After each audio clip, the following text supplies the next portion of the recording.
इस मामले में कार्रवाई करने के लिए लिखते हैं। जी चलिए अमित, बहुत बहुत शुक्रिया तमाम जानकारी के लिए। और अब बात करेंगे अयोध्या से आ रही खबर की। रेप के आरोपी पर बुलडोजर का एक्शन हुआ है। आरोपी मोइन खान के घर पहुंचा बुलडोजर। आरोपी की अवैध कब्जे पर बुलडोजर का एक्शन, बुलडोजर कार्रवाई जो है वो देखने को मिल रही है। आरोपी मोइन खान के घर पर पहुंचा बुलडोजर। आरोपी के अवैध कब्जे पर बुलडोजर एक्शन किया गया है।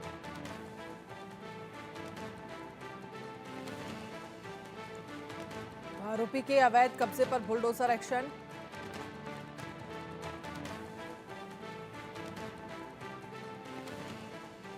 तो आरोपी मोइन खान, जिस पर 12 साल की बच्ची के साथ दुष्कर्म करने का आरोप है, और इस पूरे मामले को लेकर उत्तर प्रदेश सरकार जो है वो एक्शन मोड में नजर आ रही है।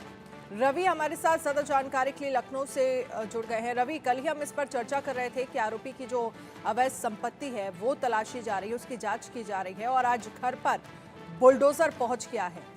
क्या अवैध कब्जे पर बुलडोजर कार्रवाई हुई आज?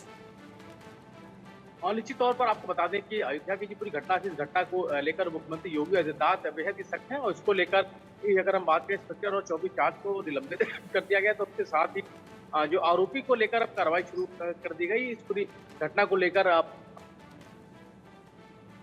पर बुलडोजर का एक्शन है वो शुरू किया है। आपको बता दें, इसको लेकर जो आरोपी मोइन खान है, इसके घर बुलडोजर पहुंचा था, और आरोपी के अवैध कब्जे को लेकर बुलडोजर का एक्शन है वो शुरू हुआ। कहीं ना कहीं जिस तरीके से पूरी घटना थी, उस घटना के बाद पीड़िता मां है जो मुख्यमंत्री योगी आदित्यनाथ से मिलने पहुंची थी, जिसके बाद पूरी घटना का संज्ञान मुख्यमंत्री योगी आदित्यनाथ ने लिया और साथ ही पूरे मामले में कार्रवाई का आश्वासन दिया। जिसके बाद फिर फौरन ही एक्शन वो शुरू हो गया, और जिसके बाद चाहे इंस्पेक्टर की बात करें या चौकी चार्ज की बात करें, उनको जहां इन पर कार्रवाई की गई, निलंबित किया गया। उसके साथ ही जब पूरी तौर पे जो एक्शन है वो शुरू हो गया। पूरे मामले में उत्तर प्रदेश की मुख्यमंत्री योगी आदित्यनाथ की सरकार है पूरी तरीके से सख्त दिखाई दे रही है। और इसके साथ ही आपको बता दें कि आरोपी सपा नेता मोइन खान की बेकरी को भी सील कर दिया गया है, उसके लाइसेंस को भी कैंसिल कर दिया गया है।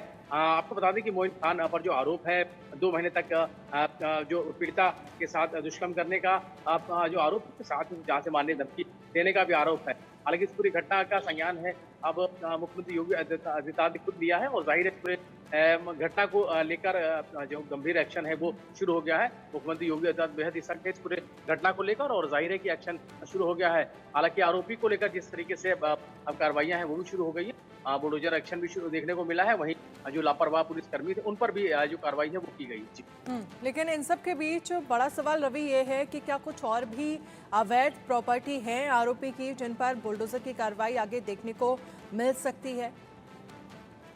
निश्चित तौर पर पूरा जांच का विषय इसको लेकर कल जिस तरीके से जो जमीनों की जानकारियां हैं वो ली गई हैं, किस तरीके से जो अगर अवैध कब्जे हैं, अवैध रूप से जो संपत्ति अर्जित की गई, उसको भी लेकर जानकारी जुटाने का काम है वो किया जा रहा है। और जाहिर है कि जिस तरीके से भी संलिप्तता पाई जाएगी, जिस तरीके से भी अगर गलत तरीके से संपत्तियां अर्जित की गई हैं, गलत तरीके से कब्जेदारी की गई होगी, तो उन सभी पर एक्शन है वो किया जाएगा। जाहिर है सरकार पूरी तरीके से पूरी घटना को लेकर है और कार्रवाई शुरू हो गई है। जी चलिए, घटना को लेकर सरकार जो है वो सख्त है और कार्रवाई भी शुरू हो गई है। बहुत बहुत शुक्रिया तमाम जानकारी के लिए, हमसे बातचीत करने के लिए। तो ये तस्वीरें हम आपको दिखा रहे हैं जहां पर आरोपी के घर बुलडोजर की कार्रवाई, जो अवैध निर्माण है उस पर बुलडोजर की कार्रवाई शुरू है, हो गई है। बुलडोजर की कार्रवाई की गई है। 2 नामजद समेत 3 पर एफआईआर सीएम से मिला था पीड़ित परिवार।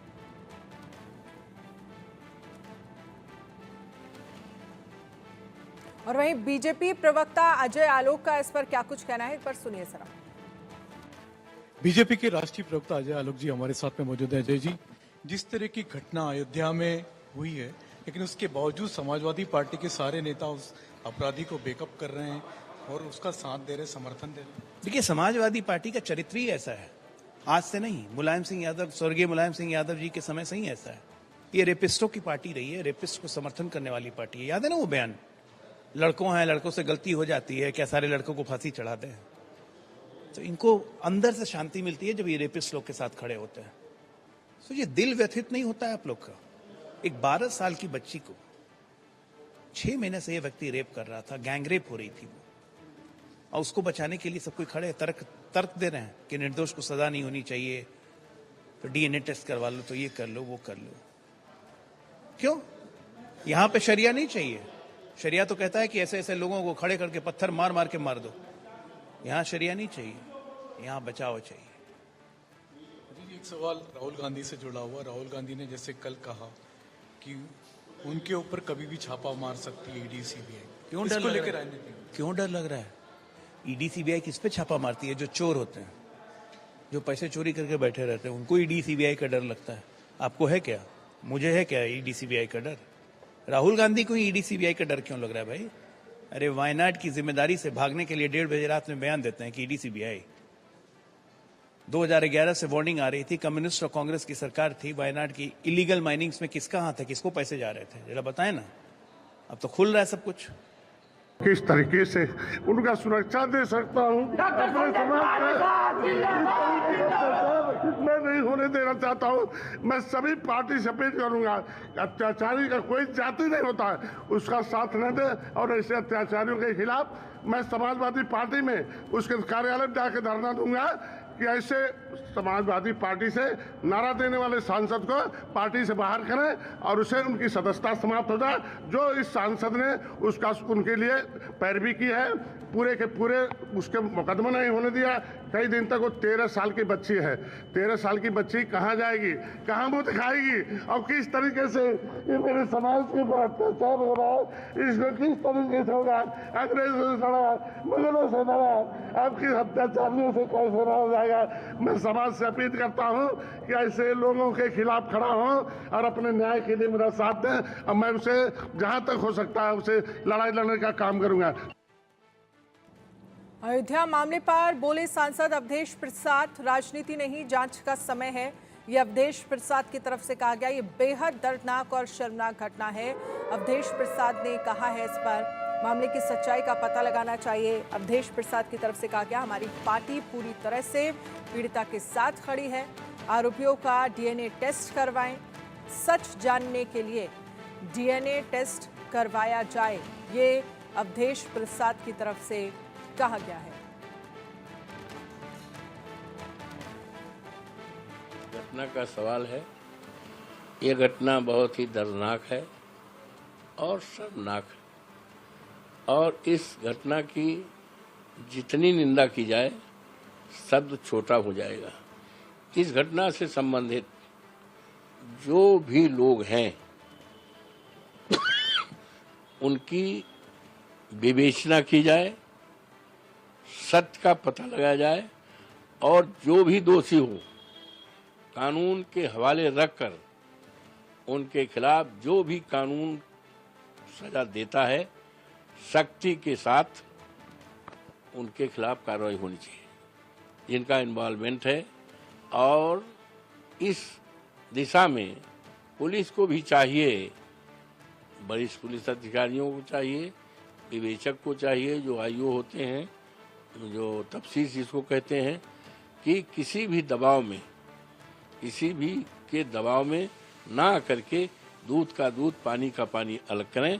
और जहाँ तक पीड़िता का सवाल है, पीड़िता के साथ हमारी पार्टी, हम लोग पूरी तरह से खड़े हैं, उसको न्याय दिलाने के लिए पूरी तरह से खड़े हैं, उसमें कहीं शक शुबा के सवाल नहीं।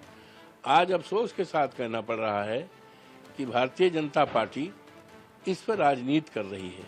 मेरा विनम्रतापूर्वक ऐसे लोगों से निवेदन है कि ये राजनीति का मोमेंट नहीं है, ये पॉलिटिक्स का नहीं है, संवेदना का है, दर्दनाक घटना है, उसको न्याय दिलाने में लगें और जो भी दोषी है उसके खिलाफ कार्रवाई की जाए, इनोसेंट को फंसाया न जाए, और इसको और अच्छा आने के लिए डीएनए टेस्ट लगा लिया जाए।